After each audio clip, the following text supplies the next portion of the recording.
On en revient donc au couronnement du roi Charles III. Peut-il y avoir un rapport direct entre cette cérémonie aujourd'hui à Londres et les pays du Sahel en Afrique de l'Ouest? Question pas si évidente, à laquelle s'attelle Gilles Yaby ce matin, notre chroniqueur du cercle de réflexion Wati. Outre la fascination médiatique pour le faste de la couronne, il y a aussi un symbole plus profond, Gilles, symbole que l'on peut trouver dans cette cérémonie et ce qu'elle représente. Oui, tous les regards sont rivés sur l'abbaye de Westminster à Londres. On pourrait penser qu'il n'y a rien de commun entre cet événement et une discussion sur les États au Sahel, le sujet que j'aborde encore aujourd'hui, sur la base d'un dialogue de Wati avec l'anthropologue franco-nigérien Jean-Pierre Olivier de Sardan. En fait, il y a bien des leçons à tirer du couronnement royal. Premièrement, un rappel de la diversité des systèmes politiques dans le monde et au sein même d'un continent comme l'Europe. On compte aujourd'hui 10 monarchies héréditaires en Europe, et même si ces maisons royales ne gouvernent pas, elles jouent un rôle majeur dans le maintien d'un sentiment d'unité et d'appartenance. Deuxièmement, cela rappelle l'importance de la longue durée dans la construction des États. Quand on parle des États en Afrique, on ne prend pas toujours la mesure de ce que représentait le défi de construire des institutions politiques perçues comme légitimes, après avoir connu une dépossession brutale du contrôle de sa propre trajectoire politique par la colonisation européenne. L'incarnation de la continuité politique au Royaume-Uni, c'est l'institution royale. C'est depuis 1066 que l'abbaye de Westminster accueille les cérémonies religieuses de couronnement royal.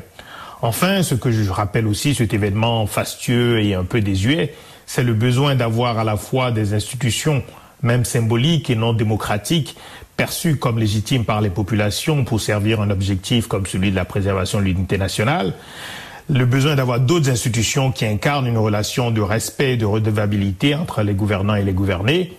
Et je crois que le défi pour les pays africains est de construire un système d'institutions qui assure justement ces différentes fonctions. Alors pour en revenir, Gilles, au dialogue que vous évoquiez, ce qui en ressort principalement, c'est que rien de solide ne viendra de l'extérieur. Alors le principal message, c'est que les réformes doivent venir de l'intérieur, et cela est vrai aussi bien dans le domaine civil que dans le domaine militaire. Les interventions militaires extérieures ne peuvent pas répondre aux défis sécuritaires actuels. Ce sont les armées nationales qui doivent se déployer sur le terrain, mais avec une finalité de protection des populations civiles. Malheureusement, les messages récurrents dans ce sens ne sont toujours pas entendus par les gouvernants actuels dans les pays concernés. Dans le secteur public aussi, les réformes ne peuvent venir que de l'intérieur. Olivier de Sardan parle de réformateurs intérieurs qui essayent d'améliorer le fonctionnement des institutions publiques dans des contextes généralement hostiles à des changements réels des pratiques. Il faut identifier ces réformateurs intérieurs, les mettre en réseau et les soutenir pour que des innovations locales puissent servir de base à des réformes à une échelle beaucoup plus grande. Et puis, dernier message et pas des moindres, il faut toujours partir des réalités actuelles et concrètes pour penser les changements, et il faut aussi se méfier des solutions miracles. Oui, cela me semble crucial à un moment où beaucoup croient à la possibilité de solutions faciles qui viendraient de révolutions portées par des hommes forts en treillis militaires, des nouveaux Sankara en somme. Dans son article sur les prisons du pouvoir, Olivier de Sardan concluait justement sur l'étonnante popularité de cette figure africaine, avec ces mots, je cite, « Il n'y aura pas de nouveaux Sankara ni au Niger, ni au Burkina Faso, ni ailleurs.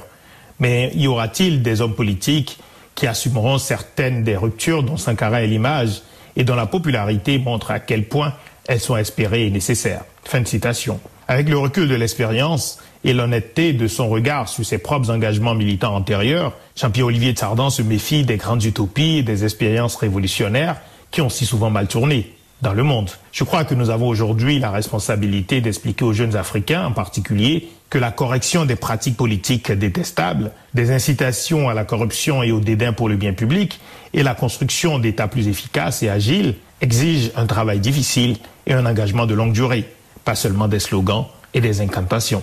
Tous les samedis sur RFI, le regard de Gilles Yaby du cercle ouest-africain Wati. Merci beaucoup.